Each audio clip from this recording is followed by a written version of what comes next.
ในการปฏิบัติธรรมทั้งเบิดเฮาบ่ได้ผูกขาดเฮาบ่ได้ยืนยันพร้อมบ่ได้ตัดสินผูกขาดยืนยันในทุกๆวิธีการของการปฏิบัติของไผใดๆทั้งสิ้นกรรมฐาน40ทัศ40อย่าง40กองนั่นก็บ่ได้ผูกขาดบ่ได้ยืนยัน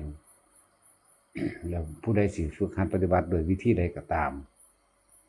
มันสิมาสรุปลงตรงที่ว่าละความคิดเห็นของเจ้าของนั่นแหละละความยึดมั่นถือมั่นที่เคยมีมาในอุปทานของเองละความอยากของเจ้าของเอง โดยการทำความรู้สึกให้เข้าถึงความรู้สึกที่มันขาดหายไปจากสิ่งที่เคยมีมาก่อนที่เรียกว่าละตัณหาและอุปทานตัณหาคือความอยากของเจ้าของเองที่ยึดเอาไว้ในราคะตัณหานั่นเองคือความพอใจของเจ้าของเมื่อนั้นมีความพอใจแล้วย่อมยกเอาความคิดเห็นของเจ้าของขึ้นมาเป็นใหญ่เมื่อมีความคิดเห็นเป็นใหญ่แล้วก็ย่อมยกเอาสิ่งที่เคยได้ยินได้ฟังได้เคยกระทำมาเป็นเครื่องเปรียบเครื่องเทียบเครื่องเพื่อจะเอาชนะกันนั่นเองเป็นใหญ่เรียกว่าศิลปุตุปทานแล้วก็ยกตนขึ้นมาเป็นใหญ่เป็นอัตตาตัวตนขึ้นมาเป็นใหญ่ทีนี้ในการปฏิบัติทั้งเบิด เฮาบ่ได้ยืนยันผูกขาดและบังคับถึงขั้นว่าต้องเด็ดขาดเด็ดเดียวอย่างมันก็เป็นไปตามฐานะอันควรของแต่ละคนนั่นเองการอ่านหนังสือธรรมะก็เป็นการปฏิบัติธรรมอย่างหนึ่งแล้วการฟังธรรมบรรยายคือเฮาแสดงธรรมอยู่เดี๋ยวนี้ก็เป็นการปฏิบัติธรรมะแล้วการสาธยายบทสวดมนต์ต่างๆก็เป็นการปฏิบัติธรรมะอย่างหนึ่งการแสดงธรรมหรือการสนทนาธรรมซึ่งกันและกันก็เป็นการปฏิบัติธรรมอย่างหนึ่งจังว่าเฮ็ดไปเท่าที่ตัวเองสามารถทำได้เป็นมัชฌิมาเป็นกลางๆเฮาบ่วัดหรือหวังผลเอาโดยไปเอายอดสูงสุดตามความคิดเห็นที่เจ้าของไปยึดไว้หรอกให้เอาตามความเป็นจริงในชีวิตจริงของเจ้าของเองที่มันเป็นอย่าขึ้นต้นไม้ทั้งยอดแต่ขึ้นต้นไม้ทั้งยอดแล้วมันสิมีแต่ความคิดเห็นเท่านั้นซึ่งละความคิดเห็นบ่ได้เลยละความคิดบ่ได้พวกขึ้นต้นไม้ทั้งยอดได้ยินได้ฟังได้อ่านมามากก็เลยไปยึดมันถือมันเอาความคิดเห็นกับของเป็นใหญ่เอาสิ่งที่ได้ยินได้ฟังกับของมาถางซึ่งกันและกันมาทกมาเถียงกันแล้วก็ยืนยันโดยตัวตนเองเอาตัวเองมายืนยันพร้อมว่ากูไปเห็นมาแล้วกูไปฟังมาแล้วผู้นั้นว่าจังสันผู้นี้ว่าจังสี่หลายอย่างตามความพอใจของเจ้าของนั่นมันไปตัวนั้นฉะนั้นการปฏิบัติธรรมเฮาบ่ได้ยืนยันเฮาบ่ได้ตัดสินเฮาบ่ได้ผูกขาดว่าจะต้องเป็นแบบนั้นอย่างเดียวเป็นแบบนี้อย่างเดียวทุกอย่างขึ้นอยู่กับความเหมาะสมของเจ้าของเองนั่นแหละว่าศีลแต่มันเฮ็ดบ่ได้เบิดมื้อก็มารักษาเอาเฉพาะตอนนอนมันก็บอกอยู่แล้วเนี่ยไม่เฮ็ดบ่ได้เบิดมื้อบ่ได้ไปยืนยันผูกขาดว่าต้องบริสุทธิ์ต้องบริสุทธิ์เพราะความบริสุทธิ์มันต้องเกิดขึ้นจากความรู้สึกของเจ้าของเองตัวนั้นมันเป็นวิธีการเพิ่นให้แนวทางเอาไว้นั่นแหละถ้าผู้ใดฆ่าความคิดใดตัดความคิดใดบ่ให้เกิดความรู้สึกต่างๆในอารมณ์ใดมันก็จบอยู่ตรงนั้นแหละจังว่าทุกอย่างเป็นการปฏิบัติเป็นการสั่งสมเป็นการเพื่อสิเฮ็ดให้เต็มนั่นแหละหรือเขาเจ้าไปยืนยันผูกขาดเอาไว้ว่าภาวนาเป็นบุญสูงสุดถ้ามีแต่ภาวนาบ่กินข้าวบ่มีทานมันก็ตายก่อนทั้งนั้นแหละฉะนั้นเฮาให้มันเป็นกลางๆวัตถุอย่างทานก็ให้มีแต่ว่าท่านให้มันเป็นปรมัตถท่านคือท่านมันขาดออกจากความเป็นเจ้าของคำว่าปรมัตถท่านในแต่ละบุคคลเนี่ยท่านให้มันขาดออกจากความเป็นเจ้าของอันนั้นก็ของกูอันนี้ก็ของกูหมายถึงว่าค่ากระเบื้องกูได้นั่นกูได้นั่นเฮ็ดกูได้นั่นสร้างหรือว่าท่านแล้วก็ใส่ให้ในเด้อกินให้ในเด้อหยังหลายๆอย่างนั่นแหละคำว่าปรมัตถท่านนี่ ถ้าถือเอาเฉพาะของตนเองคือว่าให้มันขาดออกเลยบ่มีความคิดถึงอีกนั่นมันตัดความคิดได้แล้วในความปรารถนาในความอยากได้อยากเป็นจึงเรียกว่าท่านนี่ขอให้ท่านเป็นปรมัตถะอย่าท่านเพื่อตัวเองแต่ท่านเพื่อตัวเองมันสิขอไปเกิดเป็นนั่นเป็นนี่ขอให้ได้นั่นขอให้ได้นี่เห็นบ่ล่ะและศีลก็คือกันในปรมัตถะศีลของเจ้าของเองก็ให้มันขึ้นเป็นเอาเองโดยความรู้สึกที่เฮาบ่อยากทำลายบุคคลผู้ใดผู้หนึ่งเสียชีวิตและทรัพย์สินเกิดจากความรู้สึกของเจ้าของเองเลยบ่มีผู้ใดบังคับภาวนาบัดนี้เนกขมะเนี่ยการข่มจิตให้ห่างออกจากกามนั่นเองเนกขมะก็ดีภาวนาก็ดีก็ต้องอาศัยตัวนี้ท่านศีลเนกขมะเกิดปัญญาและความรอบรู้เห็น เห็นเฮาก็บ่เห็นสุดโต่งดอกคำว่าปัญญาก็ดีสิ่งนี้ควรสิ่งนี้บ่ควรก็ว่าไปเห็นหยังล่ะส่วนมากให้เห็นหยังเห็นความคิดสังขารเห็นความคิดทั้งหลาย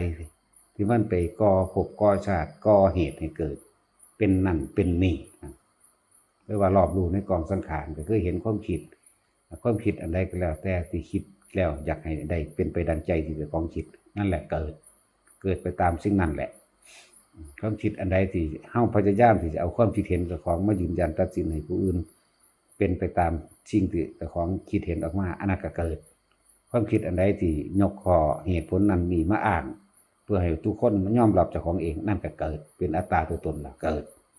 จังซี่ จังว่าหลายๆอย่างที่เฮาฝึกหัดปฏิบัติมาเฮ็ดไปเถอะเฮ็ดไปบ่ได้ยืนยันผูกขาดว่าจะต้องแบบนั้นจะต้องแบบนี้ถ้าสิพูดถึงบันทึกตำราในพุทธกาลนั้นบ่ทันได้มีผู้ใดมีรูปลักษณ์บ่มีผู้ใดมีรูปแบบบ่ทันได้มีผู้ใดว่ามีบันทึกอันนั้นอันนี้เกี่ยวกับว่าต้องเดินจงกรมต้องนั่งสมาธิต้องนั่นนี่หลายอย่างนั่นมีแต่ฟังแล้วก็บรรลุโลดก็ยังมีนะว่าวิมุตตายตนะหมายถึงเหตุของการบรรลุหาย่างนั่นแหละบรรลุเพราะว่าตั้งใจฟังก็มีเด้ทำความคิดเห็นตรงอบรมสมาธิแล้วก็ภาวนานี่แหละอันนึงนั่นแหละบรรลุภาวะแสดงธรรมใจว่าล่ะนี่แสดงธรรมอยู่นี่นะเป็นว่าบรรลุภาวะแสดงธรรมก็มีสาธยายธรรมก็บรรลุได้เด้ผู้พวกเจ้าสวดอันธรรมจักรนั่นไงสวดไปบางทีมันไปตกพัวเข้าหม่องใดหม่องหนึ่งก็ได้เด้สิจักก็ละหาอย่างแล้วว่าทุกคนฟังให้มากคือหรือว่าถ้าเฮาฟังดูเข้าดูเขามันก็มีการคิดตามจดจำไปนำเองโดยเฉพาะในบทของธรรมจักรถ้าเอาแต่เนื้อหาหัวใจมันโลดเนื้อหาหัวใจมันอันโตภูมิมานังเทวนังสัทธังสุตวาจาตุมหาราชิกาหัวว่าก็ได้ดอกอันเขาเจ้าแต่งเสริมเอาส่วนมากเขาบ่พาสวดทั้ง4ปานใดแต่ว่าก็สวดไว้อยู่เพื่ออยากให้รู้จักชื่อของสวรรค์ซื่อๆดอกเขาเจ้าแต่งเสริมเด้มันมาจบตรงนิโรธธรรมมันติเท่านั้นเด้นิโรธธรรมมันติดับความเป็นตัวตนได้แล้วเด้นั่นน่ะผู้ใดทำความรู้แจ้งตัวนี้ได้ทำความเห็นเหตุตรงได้แล้วก็เลยว่าดับความเป็นตัวตนได้แล้วนิโรแปลว่าหยังก่อนแปลว่าดับตัวทำหยัง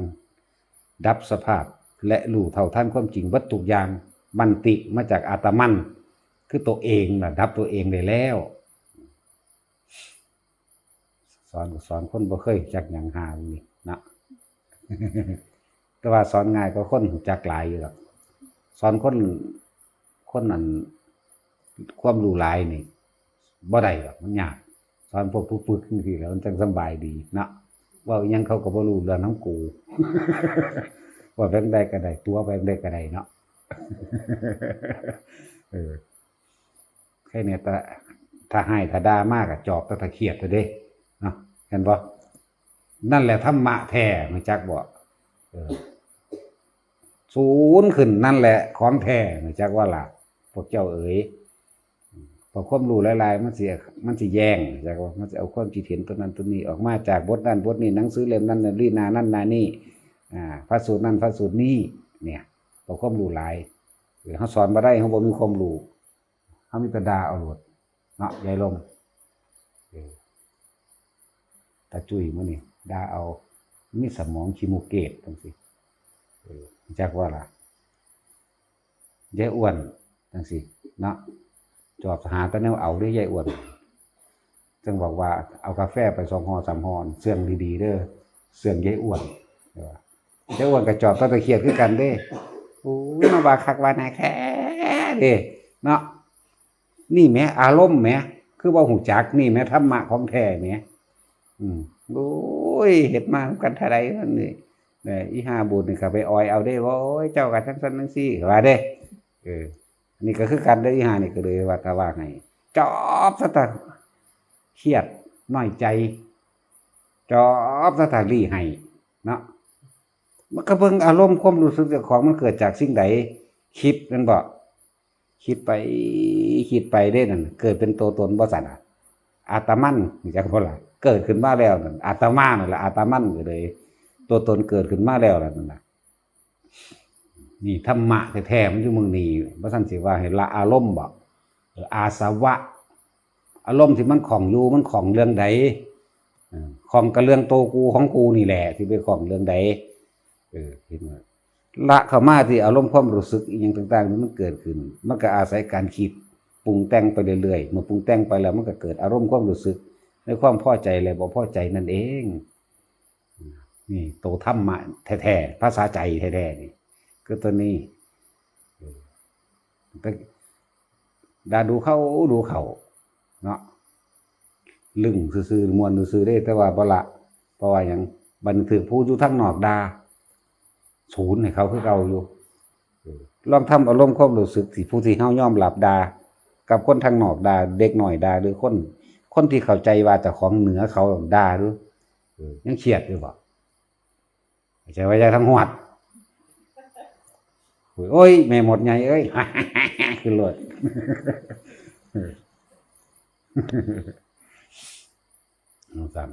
นี่แหละธรรมะแท้คือตัวนี้ความจริงแท้เลยอาสวะคือหยังอาสวะคืออารมณ์อันคล้องอยู่ในความบ่พอใจนั่นเองเนาะแหละบ่แม่นตัวหนังสือที่เฮาไปอ่านฟังมาเป็นหลักการเลยถือหลักการธรรมะแท้ๆคือประสบการณ์อันเกิดจากความจริงกระทบจริงพอใจเลยบ่พอใจ2 อย่างนี่เนี่ยอะไรจังว่าวัตดาเขาจอบตะเคียดรถอีปลาลดมึงเครียดจะบ่อีหามึงถ้าผู้อื่นด่ามึงสิเครียดจะบ่เอาแต่ว่าเป็นหยังแต่อาจารย์กูด่าถ้าผู้อื่นด่ากูเครียดแม่งคือเก่าล่ะบ่แม่นนั่นมึงรู้จักบ่ล่ะมึงเอานี่เอาตัวนี้ตอนถึกด่าอยู่ตอนนี้กับผู้อื่นด่ามันมีค่าเสมอกันเด้เข้าใจว่าล่ะอีหนูขิวหนูย่วงอีเตี้ยมึงมาหยังคือว่าอยู่น้ำงัวน้ำควายมึงพุ่นเนาะ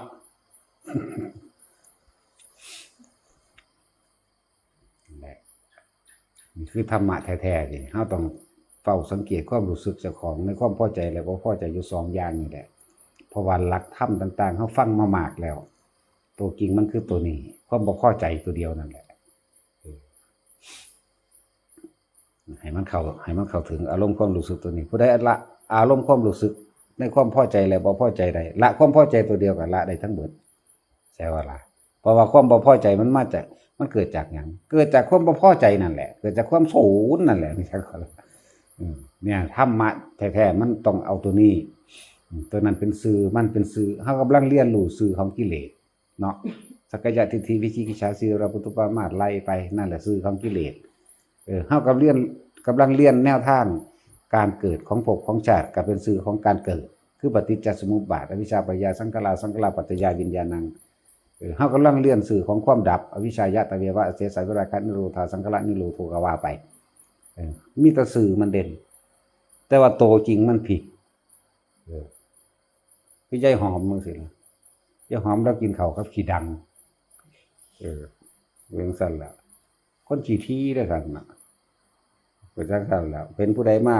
แบ่งนักกินกันน้อยหน่อยกูกินแมงเด้เตะถิ่นเรื่องสั่นแล้วให้ละออกตัวอันนี้ไว้กินมาแรงอันนี้ไว้กินตัวนี้อันนี้ไว้กินตัวนี้ตักไปซ้อนเดียวนึงก็เป็นเลยบ่กินแมงได้หน่อยปานเนาะเล็กที่มามันคนเซอะอันนั้นเป็นสั่นแหละแต่มันสะเทือนเข้าไปหม่องใดให้สังเกตหม่องหันเล็กที่ว่ามันยังบ่ได้เครียดเป็นเด้เนาะจังสั่นแหละแต่ว่าผู้อื่นทางนอกด่าจักวันสิศูนย์ขึ้นว่าสั่นมันเป็นหมีแพนด้ามันซะอีห่านี่ก็เลยเบิ่งกันคุ้มตาดำปื้อๆอยู่ก็ทานไฟท่าเอาต้องตั้งเฮ็ดเอาโอ้เด้อมันได้หลายคักก็หมีแพนด้าอีก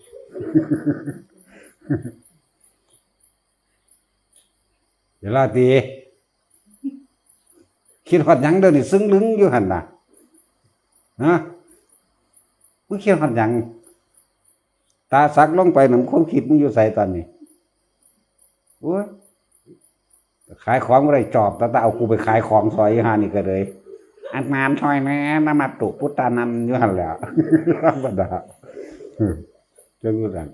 มันนี่ตั้งแต่กิเลสอย่างเดียวเลยเราดิคิดซึ่งเรื่องจะเอาไปของไปส่งคนนั้นคนนี้หันก็อยู่ละอาสวะของแท้ไปยักว่าอยู่ละธรรมะแท้ๆอารมณ์ความรู้สึกต่างๆนี่แหละอาสวะมาจากอารมณ์นั่นเองสวะมาจากเครื่องข้องเครื่องคาเครื่องลังเครื่องเหนียวเครื่องทำให้ติด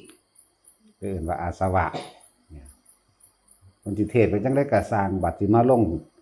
ทั้งเบิดมาลงอาสวะขยายญาณให้เขามีญาณหรือเปล่ารู้ท่านมันหรือเปล่าญาณอะไรคำว่าญาณก็คือรู้ท่านเองขาความคิดใดหรือยังตัดประหารใดความคิดใดหรือยังประหารก็แปลว่าขาดตัดออกให้มันท่านความรู้สึกมันเองเด้อ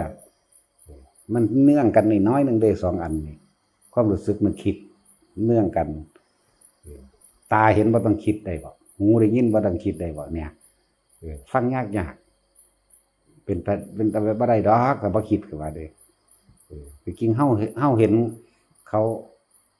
คุยกันและเรื่องราวต่างๆเฮาก็ทั้งหูยินทั้งได้เห็นนั่นแหละแต่ว่าเฮาบ่จับเข้ามาเป็นประเด็นได้บ่ก็คือเปรียบเทียบคือเฮาขับรถไปเห็นต้นไม้เห็นสายไฟฟ้าเห็นเสาไฟฟ้าผู้ใดสิคิดออกอยู่บ่ตัวนี้ถ้าเบาๆก็คิดบ่ออกเลยว่าเฮาบ่คิดกับมันเลยเนาะอันใดอย่างน้อยแล้วขี่รถผ่านไปปึ๊ดๆๆๆไปเฮาเห็นเบิดนั่นแหละสายไฟเสาไฟต้นไม้ต้นนั้นต้นนี้แต่ว่าเฮาบ่คิดถึงมันเลยถ้าเฮ็ดได้ระดับนั้นครับนิพพานเท่านั้นแหละบ่แม่นตายได้นิพพานนั่นน่ะนิพพานเท่านั้นนิพพานบ่ได้แปลว่าตายแบบคนตายเด้ตายจากความคิดนั่นแหละระดับนั้นแหละนิพพานพวกฟังอยู่นี่ก็คือกันเฮ็ดได้บ่ล่ะ สังเกตเบิ่งว่านี่เฮาขี่รถไปตามถนนหนทางต้นไม้ก็เห็นสายไฟก็เห็นผ่านบุคคลผู้นั้นผู้นี้ผ่านรถคันนั้นคันนี้ก็เห็นแต่ว่าเฮาบ่ไปโฟกัสมันดึงมาคิดนั่นบัดเอามาเทียบเบิ่งบ่นี่เฮาบ่ไปดึงคันใดรถคันใดที่เฮาผ่านสวนกันมาคิดเลยเฮาบ่ไปดึงเสาไฟฟ้าเข้ามาคิดเลยเฮาบ่ไปเอาต้นไม้ต้นนั้นมาคิดเฮาผ่านบุคคลชุมชนหลายๆก็สร้างเฮาบ่เอาบุคคลชุมชนนั้นก็มาคิดเลยอันนั้นแหละมันดับแบบนั้นนี่เทียบเอาบัดนี้ทั้งที่เฮารู้จักกันบัดนี้นั่นเป็นแม่นั่นเป็นพ่อนั่นเป็นค่อยเป็นลูกเป็นผัวเป็นเมียหยังก็แล้วแต่นี่เฮาบ่ต้องไปคิดในความอยากให้มันเป็นไปได้ดังใจได้อยู่บ่เนี่ย